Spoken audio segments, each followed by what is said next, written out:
Hello everyone, this is Taryn with Wonderfully Made Handcrafting, and today we're doing something a little bit different. Scrapbook.com had reached out to me and asked if I would design a slimline card for them. So they sent me a couple things to try out, and here we go. Now I don't make cards too often, that's why I don't have a bone folder or a scoreboard. So I just scored that with my scissors and it ended up working out fine. And then I grabbed the new Scrapbook.com Slimline Stripe Stencil. Now this thing worked perfectly, and I used their mint tape to hold down the stencil. And then this is their ink called Sugar Cookie. This color worked excellent to create a vintage look on the back of this card. Now to add something a little extra, I grab Scrapbook.com's metallic gold pigment ink, and I end up going through the stencil the same way, and that will just add a little shine when you turn that card back and forth. Now speaking about this mint tape, if you haven't picked some up yet, definitely go grab some. I will leave a link down below. This tape is not what I expected, but it works wonders. I thought it was going to be like a less tacky washi tape, but no, it's more like a sticky post-it note, and it works so great holding down stencils or dies through your die cutting machine. So definitely go pick some up if you haven't already. Now Scrapbook.com also sent me some of this warm cardstock and the slimline dies, so I'm sending those through my Big Shot, cutting some out so I can create layers on this slimline card. For all my white cardstock today, I'm using Tim Holtz's heavy stock paper. Now, this is a great paper for making cards because it's not going to bend. And so if you want anything to be nice and solid, definitely pick some of this up at Scrapbook.com as well. Now, this little word die says sweet, and it came from Scrapbook.com's Inspire collection of word dies, and I am cutting it 3 times so I can build up some layers and so it's not so flat on this slimline card. Before I layer them though, I'm going to poke out all the holes that have not been poked out yet, and then I am also going to grab my metallic gold pigment ink again, and I'm going to smush that just on one of them, and that's going to be the top layer obviously, and it'll add a nice gold color to this word die. The liquid glue I have dries extremely fast, which is usually a bonus, but trying to layer these up perfectly was a little tricky with putting the glue all down at once. So the second time I just do a couple letters at a time and lay them down because I don't want to be stuck with them off. After everything is glued down, I'm going to go back to that gold ink and just smush a little bit more on this word because I don't want any yellow showing through.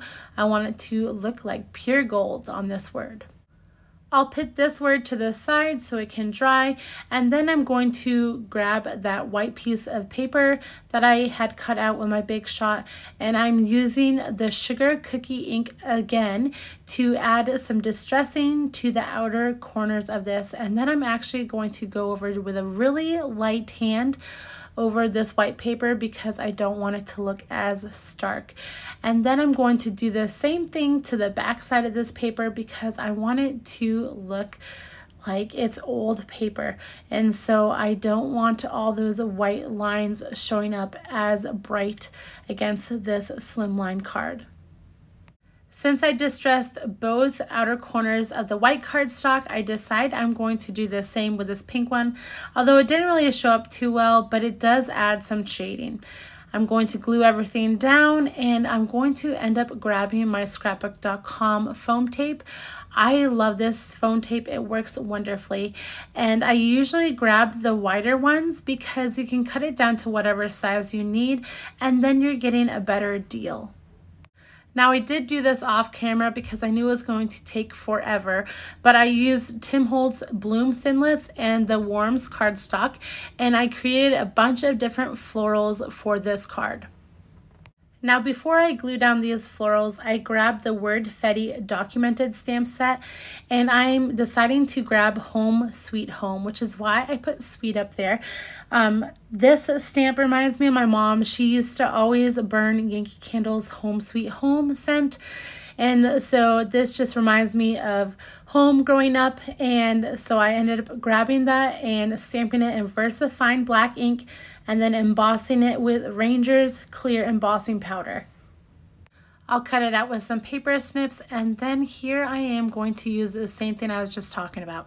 I grab my foam tape and I'm going to cut it down to the right size so I can use it behind the Home Sweet Home stamped image. This will help pop it off of the page and just give that more prominence on the page. I'll glue that sweet down, kind of veering upwards, so I have room to put Home Sweet Home right under it. And then I'm going to grab that sugar cookie ink again and distress all the edges of these florals so they don't look so clean against this vintage looking background. I'm trying to make this as pleasing to the eye as possible, so I don't want 2 florals on each side. So I put 2 on the left hand side and 1 on the right hand side, and then I will fill it in with these leaves and some floral buds. I'll end up popping some of these roses up on foam tape and some I will just lay down glued down to the paper. But what I want most importantly is for it to be able to stand up as a regular card so someone can put it up on a table or whatnot.